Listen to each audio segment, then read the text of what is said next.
Welcome to day 2487 of What's She Up To Now. Sharon Horne-Ellstrom here, documenting the journey and sharing lessons learned, especially this month in No Nonsense November.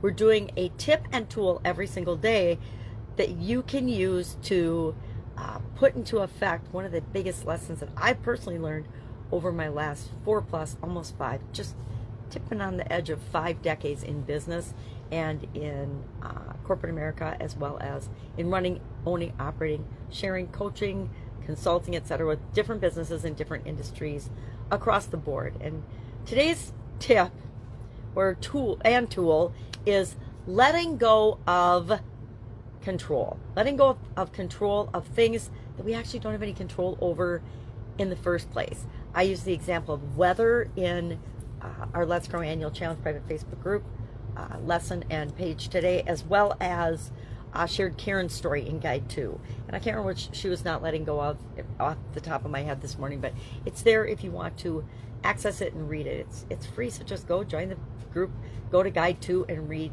her story and other people's stories too. For each day of the challenge, I've shared somebody's story of how they applied the lesson or the tool or the tip or the strategy that we're using or the concept for that given day. I think it's powerful to have other people's stories, and I try to share how I've applied it or am going to apply it, and then somebody else's story as well, because that's at least 2 different perspectives.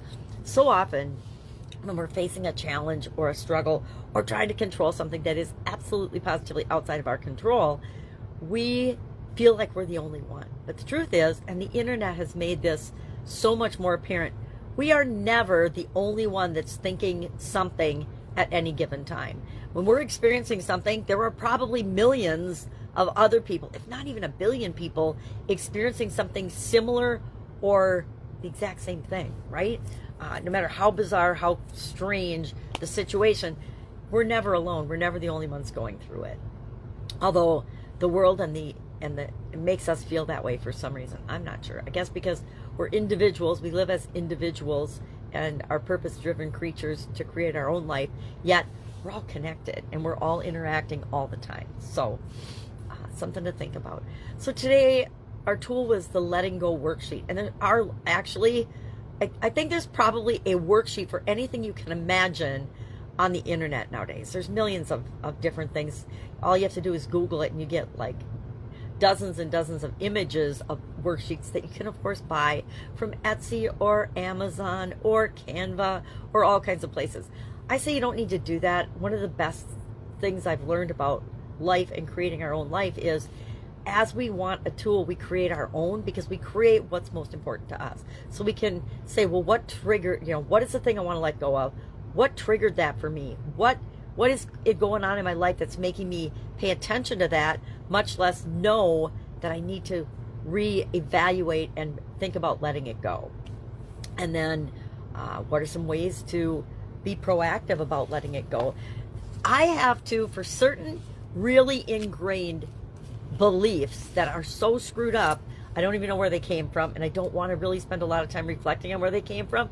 I just want to get rid of them. I will do physical things to let them go. So there's a worksheet with balloons on it. I don't remember if it's Canva or Etsy, but it says, what am I thinking or believing that I want to let go of?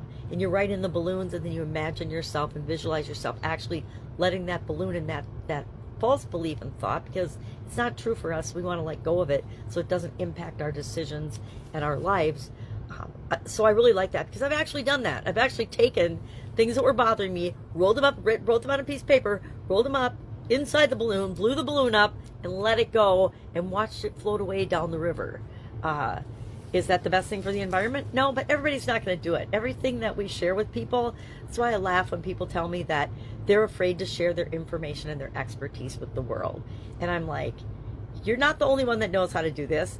You have your own unique spin and perspective on it, but I guarantee there are thousands of people out there that already know what you know. But if you're the first one to show it, that gives you a competitive, and share it, that gives you a competitive advantage, and people will come to you for more help and more advice and more of your expertise, because they know no matter how much you're giving away, it's not everything, right? I try to give away everything I know, but it's still only the tip of the iceberg of what I have to offer people, right? So we don't ever have to be afraid of that. I remember in corporate America, that's, I think, a lot of, in school, we're always competing against each other for grades, right? Because there's a curve and everybody's competing against everybody else. Or in corporate America, everybody's competing against everybody else for the few promotions as, you know, the organizational chart narrows at the top.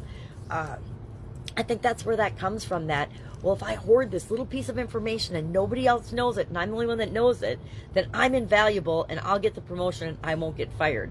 Wrong. Not the way it works. Wish it was, right? Wish I had control over that, right? Little puppet strings. So I like this topic. I love this topic a lot because I know it's something that I will spend the rest of my life doing, right? Things are going to come up. Things are going to challenge us. And part of it will be within our control. We always have control over how we respond, how we react, what we say and do, even though sometimes we let the little devil on our shoulder react for us, and then we got to backpedal and fix it because we opened our big blabby mouth without thinking first. Does that ever happen? Yeah, it happens to all of us. So think today about something that you've been wanting to let go of, and just go online, Google a worksheet, look at the worksheet, see what the prompts are, and then if you find it a valuable exercise, create one of your own. I created one of my own, I don't know, 10 years ago, more than that, probably 15, 20 years ago, because there was junk that was coming up in my life and in my businesses, and I was realizing I was the bottleneck, and if I didn't get over my mental mindset stuff and thinking I had to control everything and have my fingers in every pie, I was never going to grow and build and supersize my business. So, lessons learned every day, and this is a biggie. If I can help you in any way, if you've got something you're like, okay, I've been letting go of this thing and letting go of this thing, it's not working for me, and you need some creative ideas of how to go about doing that, hit me up because I have a whole slew of them. Have an awesome day, and I'll of course be with you tomorrow.